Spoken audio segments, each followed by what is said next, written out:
What's up everyone, welcome back to the channel. I am very excited for today's episode because this is, so far, the most in-depth explanation of the psychophysical process of the union with God that happens within each individual's anatomy monthly that can be utilized to reach higher planes of consciousness. The scientific tracking of this cyclic process is known as the sacred secretion of the Christ within.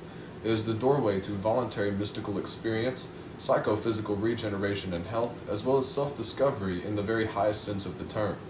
Science is finally beginning to pioneer its understanding of the mystical, and as Tesla said, the minute scientists focus on non-physical phenomena, they will make more progress in 1 decade than they have in centuries. With that said, I would like to list a couple of sources that have helped me put this together. One major one is Dr. Mark Zapatura from Science and Non-Duality. We also have studied information as far back as Manly P. Hall and as current as Kelly Marie Kerr on this topic. This is extremely occulted and hidden information. Because of that, many people have used and continue to use this information for nefarious, evil, and horrible purposes, as well as general control over the population. However, we have faith in the collective Christic responsibility, which is actually your responsibility, to utilize this information in the correct way, to bring even them to justice. For the least, whom are the truly persecuted, shall be the greatest, and the greatest the least. The kingdom of heaven is within, so it shall be brought forth and manifested. And so behold, this is the revelation of Christ consciousness. Revelation, as in John's revelation, means the revealing, the unveiling, or the pouring out of knowledge. It is also the definition of the word apocalypse, and unfortunately we were programmed to view this unveiling very negatively, not anatomically. When you were created, and yes I mean when your parents had sex, a form of what's known as the alchemical marriage took place. Inside your mother's womb, when your father's sperm met your mother's egg, it was a profound union of opposites. It's actually a material manifestation of a similar phenomenon that happens within the pineal and pituitary glands relationships as the philosopher's stone is formed and enlightenment is reached. This is the union of a combustible element with a permanent element, creating a fluid and changeable element. This is a divine form, and it creates a Merkaba, which in our dimension is symbolized by 2 opposing triangles, or tetrahedrons, united, a masculine energy and a feminine one. The sacred generative principle. When the sperm met the egg, because of this divine form's creation, a burst of light in the form of zinc can be seen beginning every individual's creation, mirroring the quote of Genesis, which is, "And God said, let there be light." This is also why Merkaba can roughly mean a spirit body of light. And that's why it's said we were made in the image of God. After this, gestation begins, where the cell divides and then it is constantly multiplied. This is creating an embryo, which the entire time has been inside, but also of something science calls the amniotic sac. The fetus pretty much exists in, and to a large degree is, the amniotic fluid. It is entirely circulated within the fetus and outside, continuously. It breathes, swallows, and urinates this liquid gold, and literally this amniotic fluid helps form it. It is intelligent, and it transmits information to stem cells to tell them what to be and how to form. It is a manifestation of what's known as the prima materia in alchemy, which is our consciousness's origin. So for lack of better terms, it is consciousness itself. After the formation of the child's brain, a portion of this fluid, in a very dense form, remains in the child's optic thalamus, powering consciousness. This is the source of life in it and in you, also known as the divine spark. Neurulation is a scientific term for the process where cerebral spinal fluid, or CSF, is formed in embryonic development from this amniotic fluid. Your entire central nervous system is bathed in CSF. It is contained within cavities in the brain called ventricles, and your third eye, or your optic thalamus, sits as what's known as the third ventricle. This is as well as it bathing the entire outside of your brain, and both the inside of your spine through a hollow tube called the central canal in English, or the Sushumna in Sanskrit, and the outside of your spine. Interestingly, the cerebral spinal fluid travels all the way down to the sacrum, but the spinal cord ends at what we would call lumbar vertebrae 2. The dense prima materia is differentiated into the cerebral spinal fluid via the third ventricle by the pineal and pituitary bodies. These separate the secretion into what was known anciently as honey and milk, which led to the land of milk and honey, an electric portion from the pineal body known as honey, and a magnetic portion known as milk from the pituitary. The secretion of what was once amniotic fluid into the CSF is the life in men. In many places in the Bible, consuming the blood of anything is completely forbidden. as the life is in the blood. The cerebral spinal fluid is circulated throughout the central nervous system before returning into the bloodstream.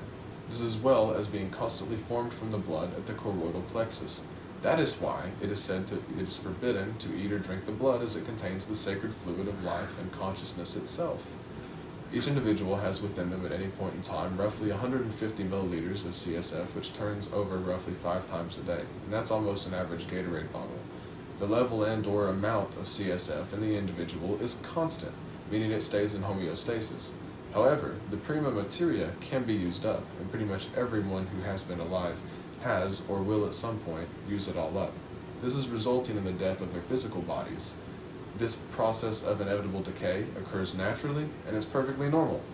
However, there are good practices to sustain this lamp, and as the parable goes, in the words of the Master himself, does anyone bring a lamp home and put it under a washtub or beneath the bed? Don't you put it up on a table or on the mantle? So let's be good stewards of our inheritance, not bury our inheritance, but invest in it. Once a month, in an alkaline environment, meaning non-acidic, where the body is not in acidosis, and in an environment where the 12 essential cell salts are present, the psychophysical Christ seed will form around the nerve ganglion labeled the solar plexus. This is also known as the house of bread, or Bethlehem. When the individual's moon enters their sun-star sign for 3.5 days, the seed is formed before it begins its trip up the 33 vertebrae of the spine, which mirror the life of Christ, and which can only come about through purity and balanced living, as well as a vegan alkaline diet. This process can be intensified by using various breathwork pranayama techniques and/or tantric exercises that utilize the pelvic floor. This is essentially pushing or pulling the cerebral spinal fluid up towards the brain's third ventricle, where your third eye is. There are 33 vertebrae in your spine, and there were 33 years in the life of Jesus. We're thereby after at a cross-section of 2 nerves, known as the Ida and the Pingala in Sanskrit, but these correspond to the parasympathetic and the sympathetic nervous systems in that order. In the medulla oblongata, they cross, and it's shaped like a crucifix. Here the seed in its oil is refined 1,000-fold. It's not killed, but it actually increases its power. Nonetheless, it is said to be crucified, and so Christ is crucified at the place of Golgotha, or the skull. After a remaining 3 days where the seed remains dormant just before the entrance to the third ventricle, it enters the optic thalamus, causing illumination. This awakens trillions of dormant brain cells. It activates self-regeneration, it purifies the blood, which often then is called the blood of Christ, opens the third eye to spiritual perception, it allows the spirit to not be confined to the body, as in aka astral projection or spirit travel. It allows the individual to also release a whole host of neurotransmitters at will, including DMT, melatonin, endocannabinoids, and even natural neurotransmitters with similar sedating effects to opium. This as well as giving the individual access to certain powers, which are called siddhis in Sanskrit, or yogic powers. As much fun as some of these are, they can be distracting. With that said, feel free to find out all about them, but do not get lost in them. This sacred secret process is communicated in the form of a parable throughout every single story in the entire Bible. For example, in the story of Jacob's ladder, Jacob laid his head on the stone of scone. This was symbolic of the coccyx, where the 5 fused bones are at the bottom of the spine. These were also David's 5 smooth stones that killed Goliath. Jacob's ladder, with the angels ascending and descending on it, was the spine, and he called the place Peniel, where above it stood the Ancient of Days. Another example is the parable of the Exodus out of Egypt and the conquest of Canaan.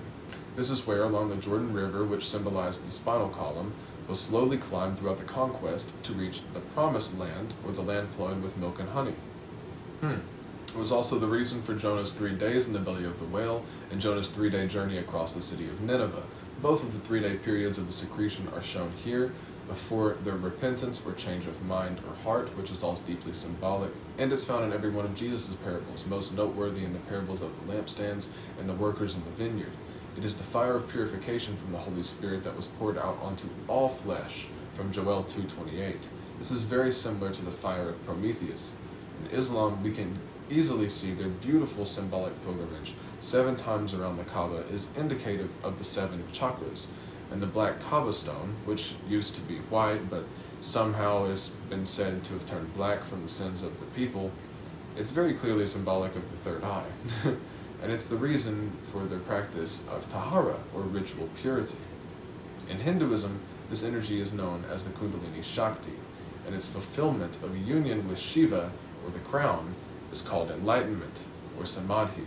This is nirvana in Buddhist texts, and it's known as the realization of gnosis by the mystics and the Gnostics, etc. This is the process of coming into oneness with Source or God and co-creating reality with them. It is hemi-syncing, for a lack of better terms. And this energy is the foundation for all of the inner teachings of every single religious discipline or philosophical work ever, including the mystery schools. This is what it was meant when it was said you were made in the image of God. Divine. Well, if you enjoyed this video and got something out of it, make sure to hit the like button and let me know what you found most interesting down in the comments below.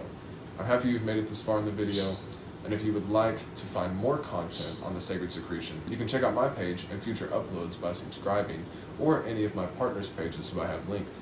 If you just so happen to be interested, we also have an amazing way to partner with us on Patreon for very cheap and with great incentives for each tier.